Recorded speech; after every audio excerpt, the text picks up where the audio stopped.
Luke Harris wiped the grease from his hands, the stained rag leaving streaks across his calloused palms. The setting sun poured amber through the dusty window of his garage, casting golden light over dismantled engines and the worn floorboards of his life. The air smelled of gasoline, old rubber, and stale pizza. He checked the clock. 6:30 p.m. Another day done. Outside, the quiet streets of Millbrook, Iowa, stretched out like a painting he'd seen 1,000 times. He locked the garage, gave a nod to Mrs. Henderson tending her overwatered petunias, and made his way toward the rickety stairs above Gus's hardware. His apartment was small, cluttered, and smelled permanently of motor oil and reheated pepperoni. The calendar hung crooked on the wall. July 15, 2024. No different from any other day. Until tonight. He was drying his hair after a quick shower when his eyes caught something stuck on the fridge, a flyer. The Millbrook Annual Flea Market, happening that very night. He hesitated, then shrugged. Maybe I'll find some old carburetors, he muttered, pocketing his keys. The town square was bustling, a rare pulse of life in the sleepy little town. Tables groaned under the weight of second-hand treasures, yellowing books, rusted tools, porcelain cats, the usual. Luke wondered. He wasn't really looking for anything.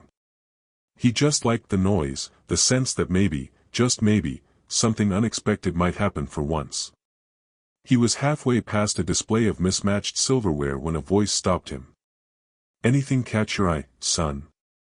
Luke turned. An old man stood behind a crooked folding table, nearly swallowed by his beard and a battered coat. His eyes sparkled beneath heavy brows. Just browsing, Luke replied with a shrug. Maybe you just haven't found what's looking for you. Before Luke could respond, the old man ducked under the table and returned holding a bottle. Not just any bottle. It shimmered in a way that defied physics, its surface pulsing with impossible color, as if liquid galaxies swirled inside it. Strange markings coiled around the glass, dancing like constellations under the fading light. Luke couldn't look away. What is it? He asked. Oh, just a curio, the man said. But she's been waiting for you. Waiting for me? Some things choose their owners. Luke blinked. The practical part of him screamed nonsense. But the part buried deeper, the one that remembered childhood dreams and bedtime stories, leaned forward. $20, the man said, extending the bottle. Luke hesitated only a moment before pulling out a crumpled bill and pressing it into the man's weathered hand. Enjoy, the old man smiled.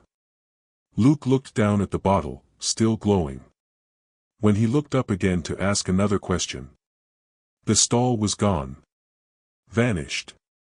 Only empty pavement between the scarves and the vinyl records. The walk home was a blur. The bottle sat heavy in his jacket pocket, somehow warm, like it was alive. Back in his kitchen, under the harsh overhead light, the glass looked even more vibrant, colors shifting and pulsing like ocean tides. He ran his fingers along the etched symbols. Not letters. Not numbers. They looked like star maps. As he traced one particularly complex swirl, a zap of static sparked under his fingertip. Ow! He pulled his hand back. The bottle teetered. He lunged. And as his hand hit the glass, pop! The top flew off. A burst of light erupted from the bottle, flooding the kitchen in blinding brilliance. Luke stumbled backward, knocking over a chair. He covered his eyes. The light burned like the surface of a sun. And then, silence. He lowered his arm. Floating above the linoleum was a woman. Or something like a woman. Her skin shimmered with deep blue energy, like 1,000 stars dancing just beneath the surface. Hair like a comet's tail drifted around her head, ignoring gravity. And her eyes, God, her eyes, swirled with galaxies. Luke's jaw dropped. The being tilted her head, curious.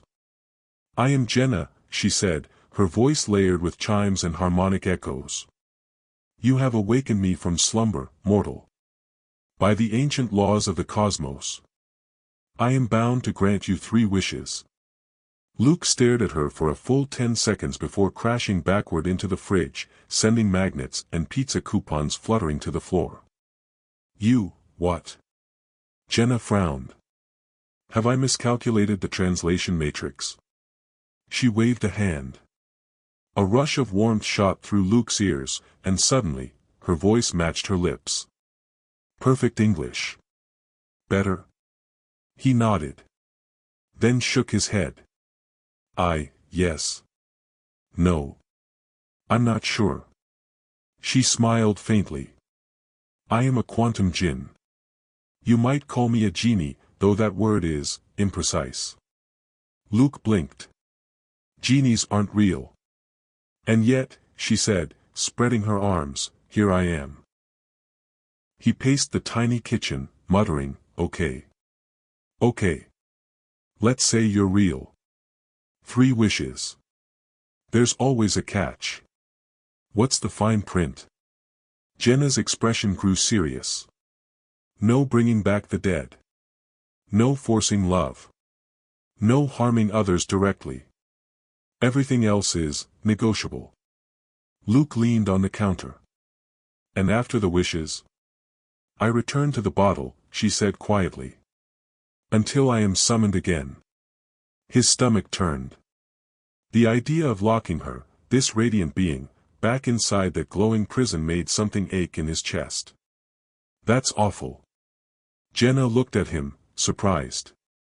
Most mortals don't care. Well, Luke said, folding his arms, maybe they should. They sat down at the kitchen table. He made coffee. She politely declined. They talked. She told him she'd existed for millions of years. That she'd seen empires rise and fall, watched stars born and die. That she once helped design the pyramids, mostly as a favor. He laughed. She smiled. I've never met a mechanic before, she said, peering at the grease under his nails. Not exactly cosmic material, huh? She tilted her head. You fix broken things. That is a noble pursuit. He chuckled, rubbing the back of his neck. I'm just a guy in a small town. But you care, she said. Even when there's no reward. That is, rare. Luke swallowed. Can I ask something stupid? By all means. Is there a way to free you? Like, for good? Jenna blinked. You would consider that? Of course. Nobody should be trapped forever. Her gaze lingered on him, soft and unreadable. There is one way, she said finally. But it is not simple. Luke leaned forward. Try me. Jenna hovered just above the ground, her bare feet not quite touching the kitchen tile. Her glow had dimmed slightly, a soft shimmer now instead of the overwhelming brilliance from before. Luke sat across from her, cradling a mug of lukewarm coffee in both hands. His eyes hadn't left her since she mentioned it. There is one way, she'd said. To free me. Now, he just looked at her, really looked at her. Not as a magical being. Not as some cosmic artifact. But as someone who'd been trapped for longer than human history could measure. How? He asked again, voice soft. Jenna folded her hands in her lap, the motion oddly human. There is a failsafe woven into the bond between djinn and summoner, she said. If the one who awakens me makes a wish for something they already have, but speaks it with complete sincerity, the system resets. Luke blinked. That sounds poetic. It is. My kind were made by poets and physicists alike. He sat back. So, what does that mean? A wish you already have? She nodded. A paradox. A contradiction so profound it loops the quantum matrix and short-circuits the prison code. Luke narrowed his eyes. So if I wish for something that's already true. And you mean it completely, she finished. With your whole heart. He frowned. Sounds risky. She smiled faintly. It's meant to be. The next few days passed in a quiet blur. Jenna stayed. She didn't need to sleep, but sometimes she sat on the fire escape at night and watched the stars. She never ate, but always insisted on setting the table for two. Luke had stopped calling her a genie. It felt wrong. She wasn't a force of chaos. She was someone. Someone kind. Curious. Funny, even. She asked questions about oil changes. Watched him rebuild an alternator. Listened to him talk about his late father's garage. He told her about Millbrook. How it used to feel bigger when he was a kid. How he stayed after high school because someone had to fix the trucks. How he kept a wrench from his dad's first tool set in his drawer like a relic. I don't regret it, he said one night. Staying, I mean. I don't know if this is all there's ever going to be. Jenna tilted her head. You believe your story is already finished. I believe my story is boring. She laughed, the sound like wind chimes. Then perhaps it's time you made a wish. The first wish came almost by accident. They were watching an old western on his beat-up couch. Jenna had taken to sitting beside him, legs folded beneath her, her glow so subtle now that she almost looked human in the flicker of the TV light. Luke was relaxed. Comfortable. Unthinking. And he said, out loud, without meaning to. I wish nights like this could last forever.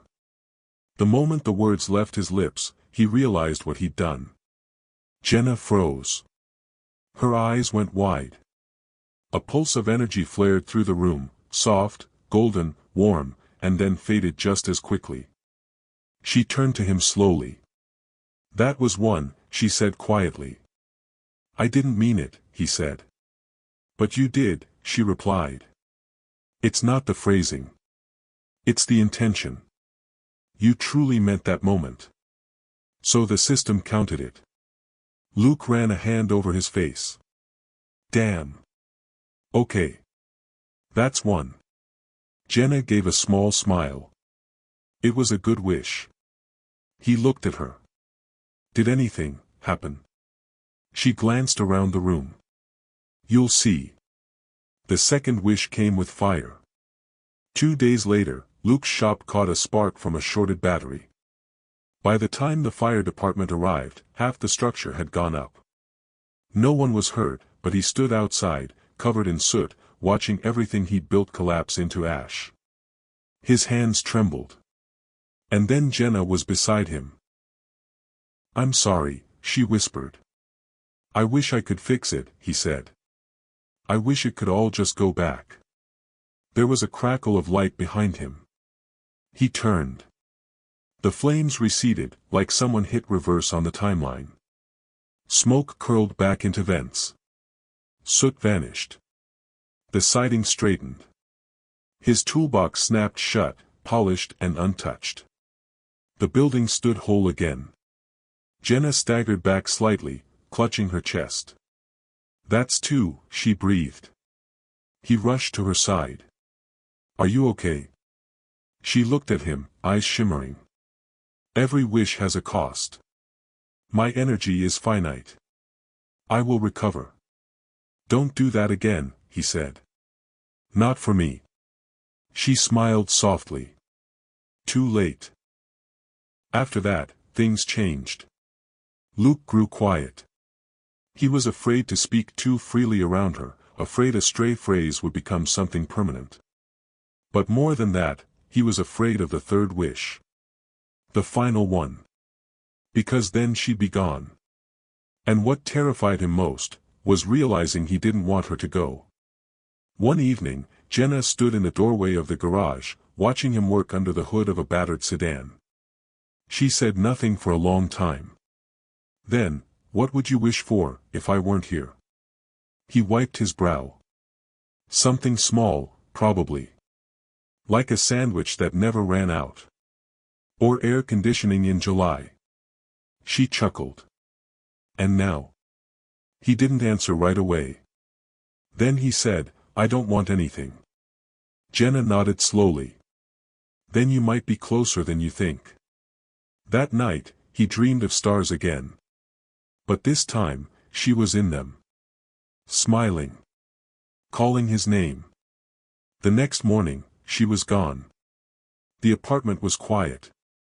The bottle sat on the counter, glowing faintly. A note lay beside it. In perfect handwriting, it read, "Don't look for me. You're not supposed to. The bottle is closing. You have one wish left. Use it well." He stared at the note for a long time. Then he picked up the bottle. Held it to his chest. And whispered, "I wish I wasn't alone." The light that poured out was different this time. Gentler. Like dawn. When it faded, Jenna stood in front of him, no glow, no shimmer. Just her. Smiling. Whole. Real. "What did you just say?" she asked. "I said I wish I wasn't alone," he replied. Her eyes filled with starlight and tears. "You already weren't," she said. And the bottle shattered. The bottle didn't explode. It crumbled. A quiet sound, like glass sighing, as if it had finally let go of the weight it had carried for 1,000,000 years. Shards scattered across the countertop like stardust, glittering briefly before vanishing into nothing. Jenna stared at her hands. They were solid. Flesh. Skin. No shimmer. No glow. She looked up at Luke, eyes wide, as if afraid to breathe too deeply in case it all reversed. "You did it," she whispered. Luke blinked. What?" "You made the paradox wish." She held out her hand and laughed. "Look. I'm not floating. I'm not glowing. I'm me. You're free." She nodded. No more bottle. No more cosmic matrix. No more waiting centuries in darkness for the next summoner to ask for gold or revenge or eternal youth. She stepped closer. "I can walk," she said, amazed. "I can breathe. I can feel the floor under my feet." Luke smiled, stunned. "I didn't think it would work." "But it did," Jenna said. "Because you meant it. You really did wish not to be alone, even though I was already there." "Because I was," he said. "Even before I said it out loud." She touched his face. "You broke the system," she said. With kindness. They spent the next few days in a kind of fragile peace. Jenna adjusted quickly. She asked questions about everything: how the fridge worked, what ceiling fans were for, whether the cat in the neighbor's window was an apex predator or merely lazy. They visited the grocery store. Jenna was overwhelmed by cereal options and nearly cried in the produce aisle. "I didn't know strawberries had smell," she whispered. Luke laughed and bought her 3 pints. They walked by the river. Sat on the hood of his truck during a thunderstorm. Ate greasy cheeseburgers and watched fireworks from the top of the water tower. For the first time, she was living. And Luke was, for the first time in years, happy. But peace never stays still. One morning, Jenna woke before dawn and went to the kitchen to make toast, badly. She was learning, but the toaster was still winning most of their encounters. She stood at the window, clutching a slightly burned slice, when the sky shimmered. It wasn't lightning. It wasn't clouds. It was a thin, vertical line in the sky, like someone had sliced the horizon with a scalpel of light. Her eyes widened. "No," she whispered. "They found me." Luke rushed out of the garage when he heard the sound, like thunder, but wrong. Mechanical. Rhythmic.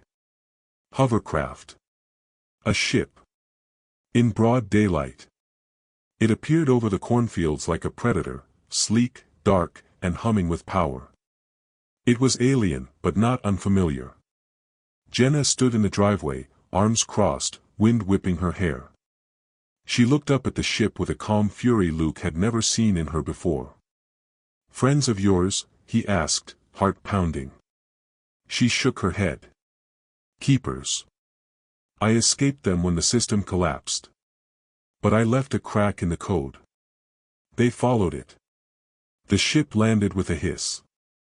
A door slid open. A figure stepped out. Tall. Pale.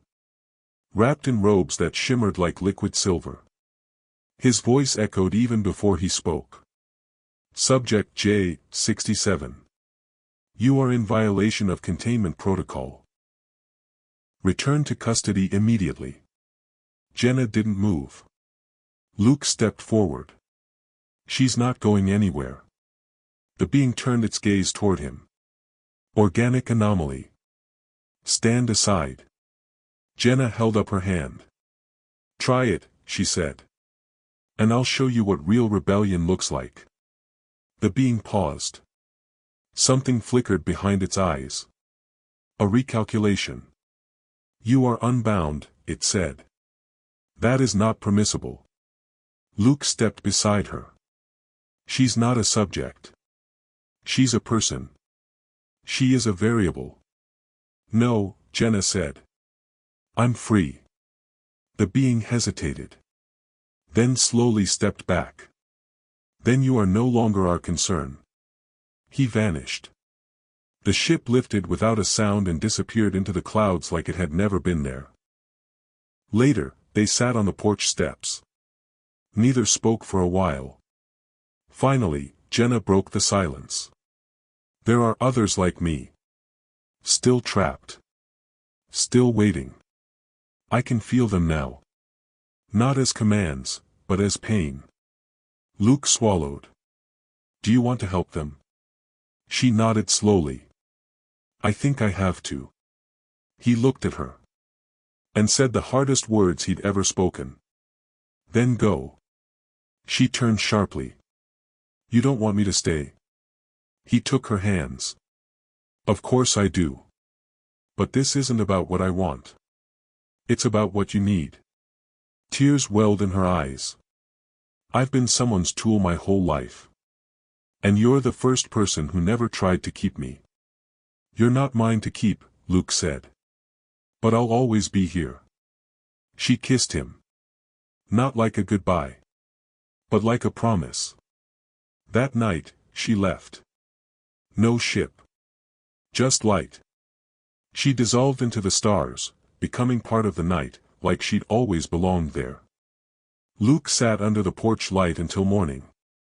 He never saw her leave. He never needed to.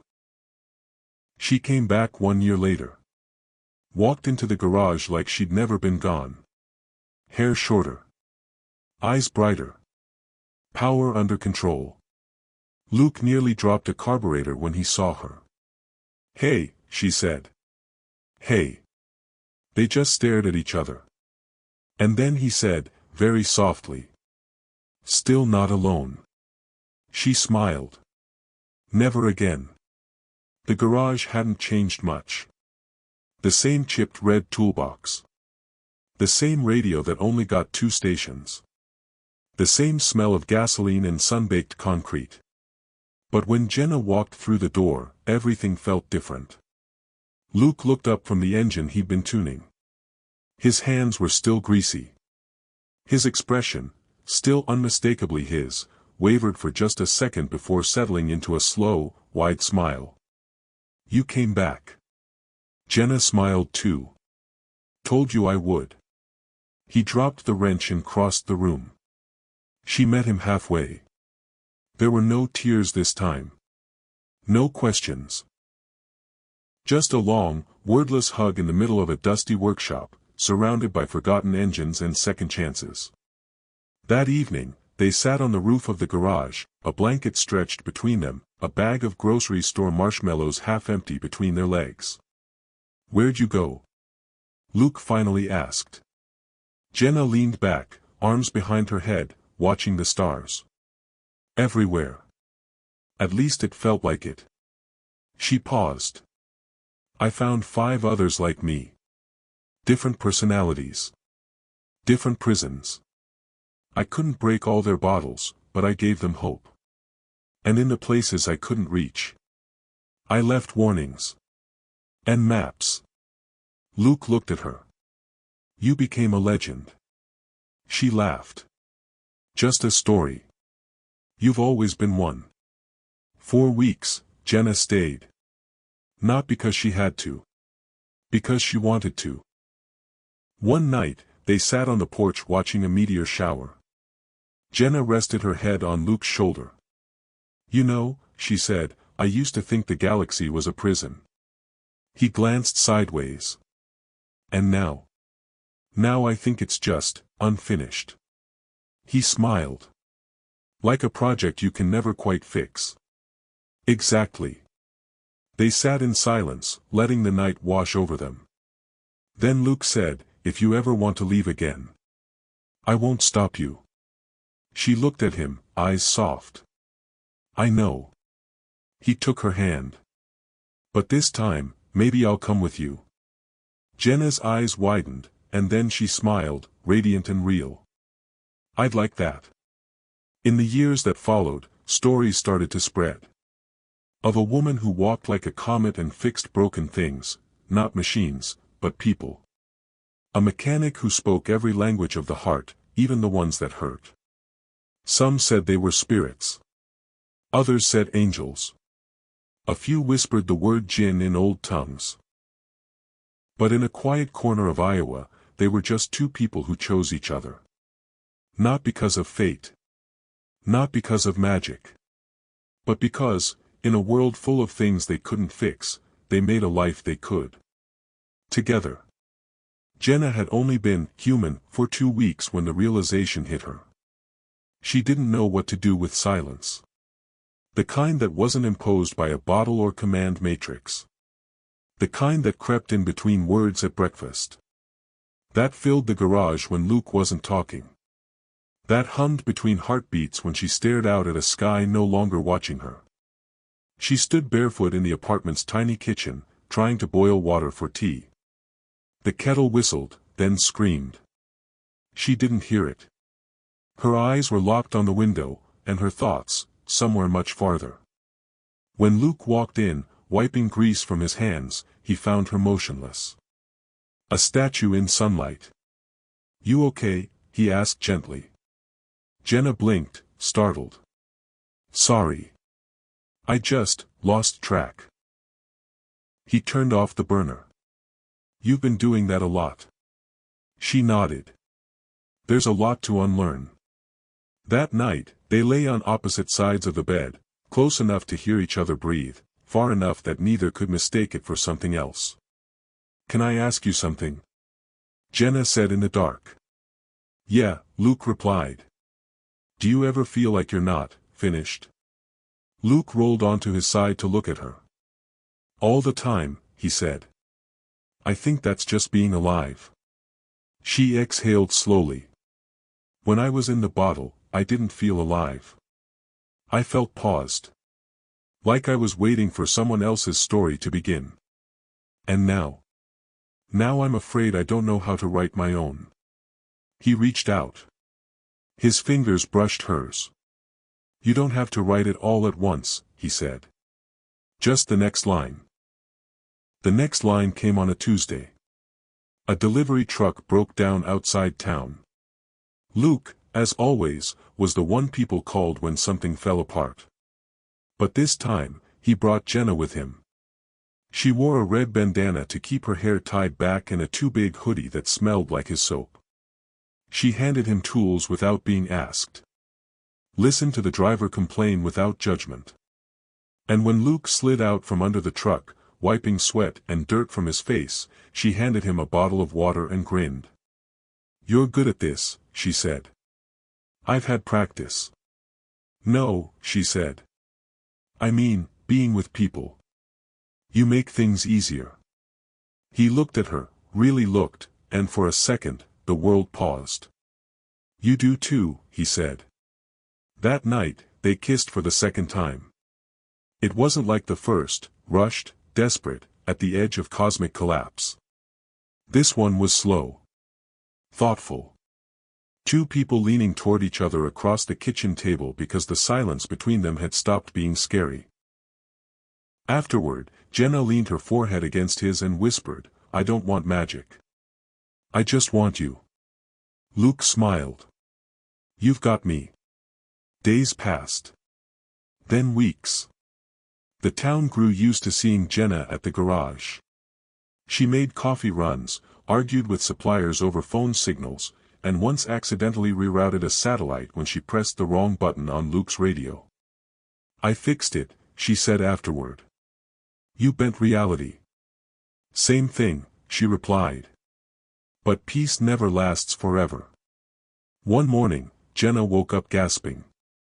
Not from a nightmare. From a feeling. A pulse in the air, distant, but familiar.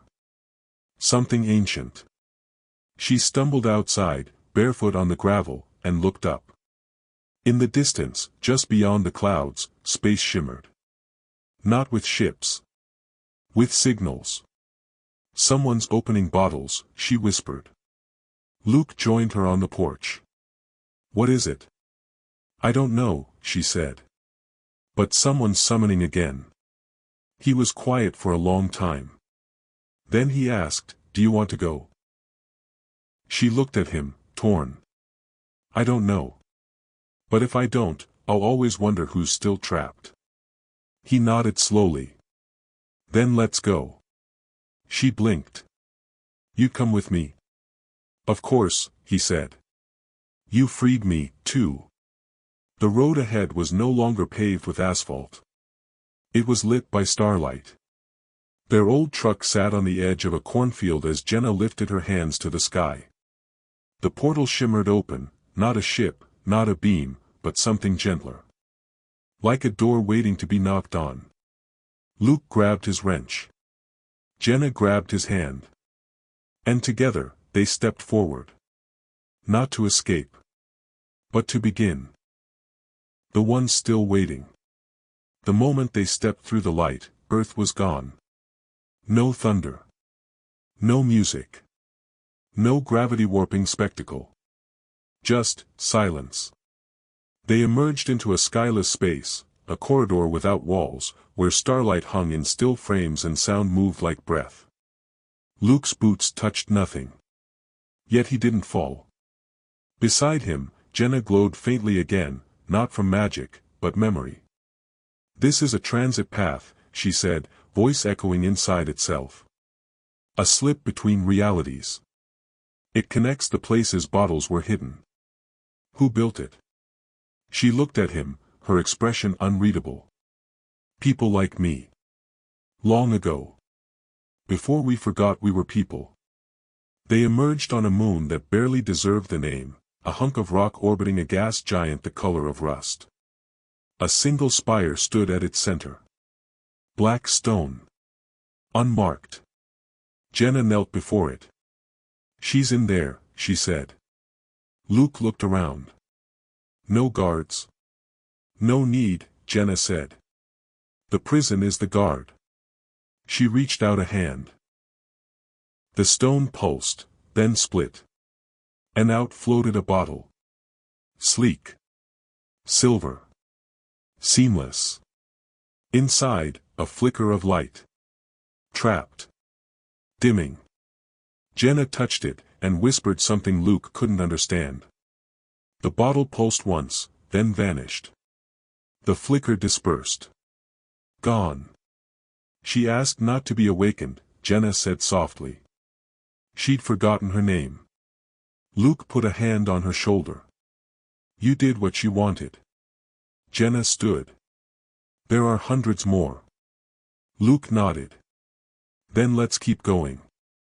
Each bottle was different. Some were hidden in temples built by civilizations long gone. Others were buried in the hearts of asteroids, under layers of salt and time. One was found inside a museum on a luxury pleasure station, labeled Artifact, Unclassified, next to a collection of ornamental knives. Jenna approached each one carefully. Sometimes, she released someone. Sometimes, she left them sleeping. Once, She opened a bottle only to be attacked by the being inside. A creature so lost to rage that it didn't recognize mercy. Luke stunned it with a modified plasma welder. They left that one in a containment field. Alive. But waiting. Not everyone wants to be free, Jenna said that night, as they repaired a cracked ship panel. Luke handed her a tool. Freedom doesn't mean easy, he said. It just means yours. Word began to spread. Among smugglers, rebel fleets, even a few Imperial databanks long thought defunct, whispers of the two who broke the bottles. A woman with starlight in her blood. A mechanic with a wrench and a cause. They never stayed long. Just enough to leave hope behind. One night, on a quiet desert moon, they camped under a sky that looked painted in oil and fire. Jenna leaned back on the truck's hood, yes, that truck, retrofitted with sublight thrusters and gravity tires. Luke insisted. I think, she said, we're almost done. Luke looked at her, skeptical. The galaxy's got a long memory. She nodded. But not forever. And soon, there will be none left to wake. He didn't say anything for a while. Then, when that happens, what will you do? Jenna smiled softly. I think I'd like to stop running. He reached over and took her hand. I'd like to build something. She tilted her head. A home? A garage, he said. But yeah. With walls. And stars outside the window. Jenna laughed. And maybe, a garden. He raised an eyebrow. You. Gardening? I've learned things, she said. Like? She looked at him. How to love without needing to be needed. The last bottle they found was in the wreckage of a forgotten research vessel orbiting a dying sun. It had no markings. No glow. Just a dull piece of crystal wedged under a collapsed control panel. Jenna held it in her hands for a long time. There's no one inside, she said finally. Luke frowned. Empty. She nodded. And then she smiled. I think that's it. They returned to Earth 5 years to the day since she first appeared in his kitchen. Millbrook hadn't changed much. But they had. He reopened the garage. She opened a library of star maps next door. People came. Not just for repairs. But for stories.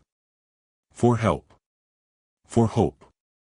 Sometimes, late at night, Luke would find Jenna sitting under the stars, eyes closed, listening. When he asked her what she was doing, she'd smile and say, just making sure no one's calling. And every time the stars were silent, she smiled wider.